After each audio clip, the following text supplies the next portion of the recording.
भारतीय सेना के इतिहास को देखें तो हमें ऐसे कई ऑपरेशंस मिलते हैं जिन्हें देख करके हर एक भारतीय गौरवान्वित महसूस करने पर मजबूर हो जाए। आज मैं आप सभी को 3 ऐसे मिलिट्री ऑपरेशंस के बारे में बताऊंगा जिसने पूरी दुनिया के सामने भारतीय सेना का लोहा मनवाया। नमस्कार दोस्तों, मैं साहिल चौधरी स्वागत करता हूँ आपका इंडिया टॉक्स पर। ऑपरेशन कैक्टस, नवंबर 1988। भारतीय सेना ने वैसे तो कई सारे ऑपरेशंस को अंजाम दिया है, लेकिन ये वाला ऑपरेशन सबसे ज़्यादा खास इसीलिए बन जाता है क्योंकि भारतीय कमांडोज दूसरे देश जाते हैं और वहाँ के प्रेसिडेंट को एक तख्ता पलट से बचाते हैं। साल 1988 के नवंबर महीने की एक शाम करीब 80 सैनिक जो कि प्लॉट से थे वो पहुँचते हैं मालदीव्स के कैपिटल माले। प्लॉट श्रीलंका के LTTE से जुड़ा हुआ एक और आतंकवादी संगठन था जो कई बार मालदीव्स में तख्ता पलट की कोशिशें कर चुका था। इन सैनिकों ने देखते ही देखते पूरे माले के ऊपर कब्जा कर लिया। वहाँ के सारे government buildings, airport, port, television और रेडियो स्टेशन के ऊपर इनका कब्जा हो चुका था। इसके बाद ये सैनिक प्रेसिडेंट गयूम के घर की तरफ पहुँचते जिनका इन्होंने तख्ता पलट करने का प्लानिंग किया था, पर उन तक पहुँचने से पहले डिफेंस मिनिस्टर की मदद से प्रेसिडेंट को किसी सेफ हाउस में पहुँचा दिया जाता है। हालांकि ये सैनिक तब तक मालदीव्स के एजुकेशन मिनिस्टर को बंदी बना देते हैं।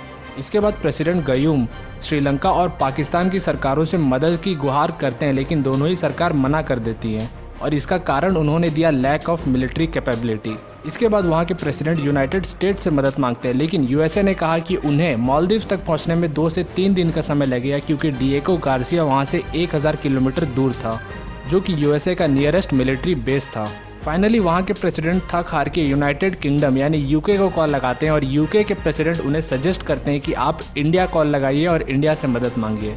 मालदीव्स के प्रेसिडेंट का भारत से मदद मांगने के 16 घंटे के अंदर ही ऑपरेशन कैक्टस लॉन्च कर दिया जाता है। 3 नवंबर 1988 IL-76 aircraft Agra air force station से उड़ान भरती है, जिसके अंदर थे 50th इंडिपेंडेंट पैराशूट ब्रिगेड, इसके अलावा 6th battalion of parachute regiment, साथ ही साथ 17th parachute field regiment. 2000 kilometre की नॉनस्टॉप फ्लाइट के बाद ये सभी पहुंच जाते हैं माले इंटरनेशनल एयरपोर्ट। इंडियन पैराट्रूपर्स देखते ही देखते पूरे एयरफील्ड के ऊपर अपना कंट्रोल स्थापित कर लेते हैं। इसके बाद स्पीड बोट्स की मदद से वो प्रेसिडेंट गयूम के पास पहुंचते हैं, उन्हें प्रोटेक्ट करते हैं और उसके बाद देखते ही देखते कुछ ही घंटों में पूरे कैपिटल सिटी को आज़ाद करवा देते हैं। प्लॉट के कुछ सैनिक जो बच जाते हैं वो एक फ्रेट को हाईजैक करते हुए श्रीलंका की तरफ भागने की कोशिश करते हैं, लेकिन इंडियन नेवी के फ्रिगेट्स गोदावरी और बिटवा श्रीलंका तक पहुंचने से पहले ही उन्हें इंटरसेप्ट कर लेते हैं और बीच रास्ते में ही उन्हें पकड़ लेते हैं और मालदीव्स के हवाले कर देते हैं। तो इस तरीके से भारतीय वीरों ने अपनी बहादुरी दिखाते हुए एक दूसरे देश के राष्ट्रपति को एक सैन्य तख्ता पलट से बचाया। ऑपरेशन पवन, अक्टूबर 1987 भारत के इंडियन पीस कीपिंग फोर्स ने श्रीलंका को LTT के हाथों 2 राष्ट्रों में टूटने से बचाया। LTTE यानी Liberation Tigers of Tamil Eelam, ये श्रीलंका की एक ऐसी संगठन थी जो श्रीलंका का नॉर्दर्न हिस्सा जिसे जाफना कहा जाता है उसे एक अलग तमिल राष्ट्र बनाना चाहता था।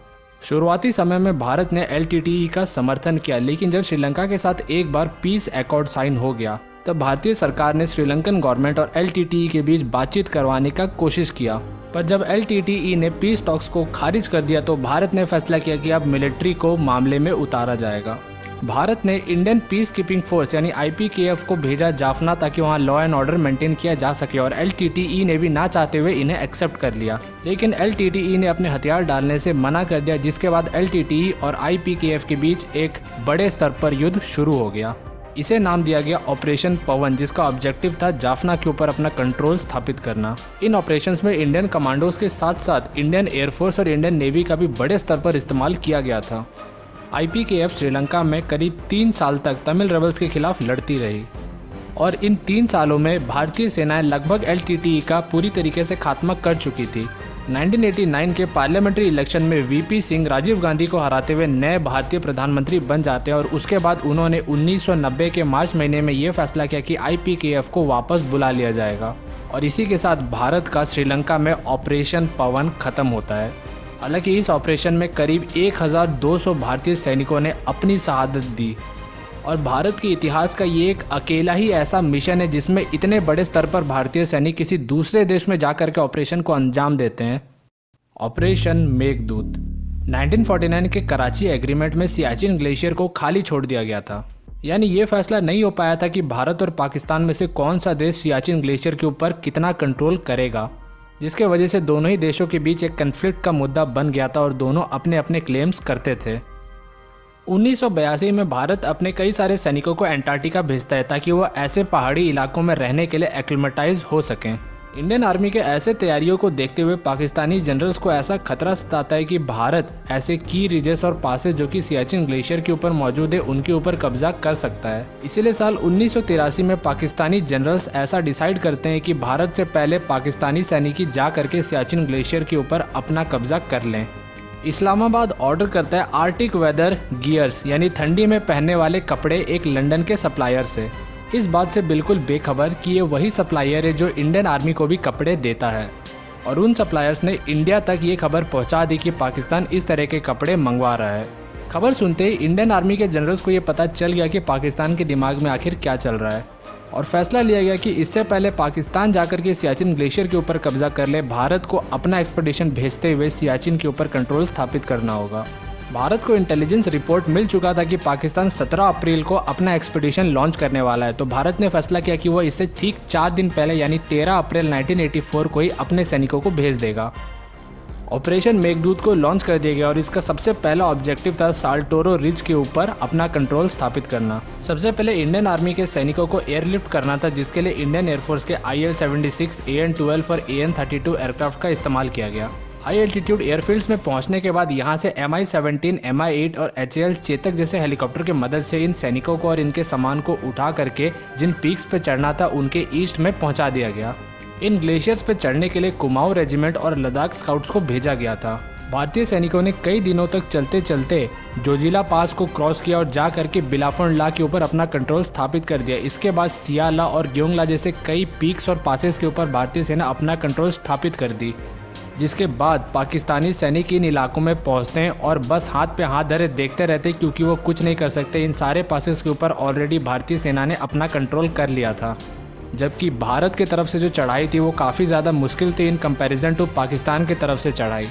और कुछ ही समय बाद भारतीय सैनिकों ने इन इलाकों में अपने परमानेंट बेसिस बना दिए और देखते ही देखते ये पूरा इलाका भारतीय सैनिकों के और भारत के कंट्रोल में आ गया। और आज की अगर बात करें तो सियाचिन दुनिया का हाईएस्ट बैटल ग्राउंड है, जिसके ऊपर भारतीय सेना बहुत ही फक्र के साथ बैठती है और राज करती है।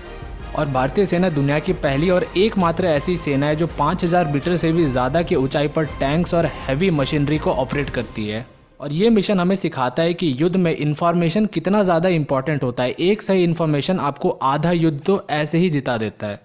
इन वीडियोस को बनाते बनाते मेरा भी सीना चौड़ा हो जाता है। हालांकि मैं आपसे जानना चाहता हूं कि आप चाहते हैं कि मैं अगला वीडियो बनाऊं इसका पार्ट 2, जिसमें मैं आपको बताऊं इंडियन कमांडोज के 3 सबसे इंपॉर्टेंट ऑपरेशंस। अगर आप चाहते हैं तो कमेंट में पार्ट 2 लिख दें और इस वीडियो को लाइक कर दें, जिससे मैं समझ जाऊंगा कि आप इस वीडियो का पार्ट 2 चाहते हैं। और चैनल को सब्सक्राइब करके नोटिफिकेशन बेल दबा दें ताकि इंडियन आर्मी से जुड़े हुए हर मज़ेदार वीडियो सबसे पहले आप तक पहुंचता रहे। मिलते हैं अगले वीडियो में, तब तक के लिए थैंक्स फॉर वॉचिंग।